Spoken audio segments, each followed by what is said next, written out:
Kita tiba di paruh akhir rumah pemilu saudara. Menko Polhukam Mahfud MD mengaku akan mendalami kasus warga negara Indonesia di Malaysia yang tidak masuk dalam daftar pemilih tetap atau DPT. Mahfud menyebut soal DPT merupakan ranah Komisi Pemilihan Umum sebagai penyelenggara pemilu. Namun demikian, Mahfud menyebut urusan daftar pemilih tetap seharusnya sudah selesai karena saat ini sudah masuk tahapan kampanye. Belum, saya baru mendengar juga, tapi nanti kita dalami. Itu soal KPU, tapi begini ya, soal penetapan DPT dan sebagainya itu kan ada tahapannya.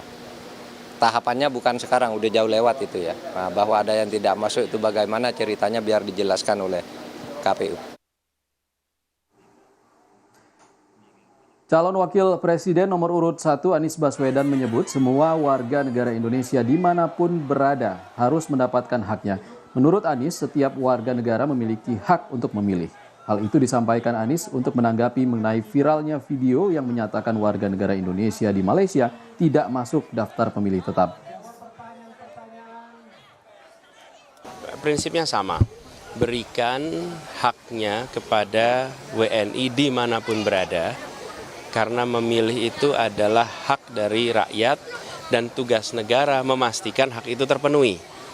Jadi mau berada di Indonesia maupun di luar Indonesia, hak itu jangan sampai dicederai. Dan bila ada yang menuntut haknya, maka itu harus diberikan.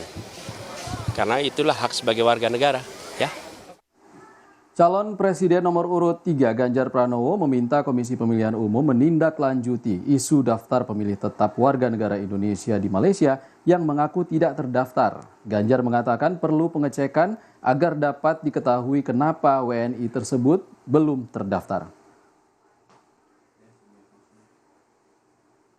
Sebenarnya ini yang dari awal mesti disampaikan ya, dan tentu saja KPU harus segera menindaklanjuti ini gitu ya, karena kalau pendaftaran sudah tertutup nggak ada pintu lagi yang terbuka. Justru mungkin yang perlu kita ketahui adalah kenapa mereka belum terdaftar. Apakah tidak didaftar, apakah mereka tidak tahu, atau mohon maaf, apakah kemudian ada sesuatu yang tidak mengikuti proses ini, ya itu yang ada. Tadi saya juga udah baca itu, teman-teman lagi coba menelusuri, termasuk relawan-relawan kita yang di sana saya minta untuk ngecek kondisi itu seperti apa.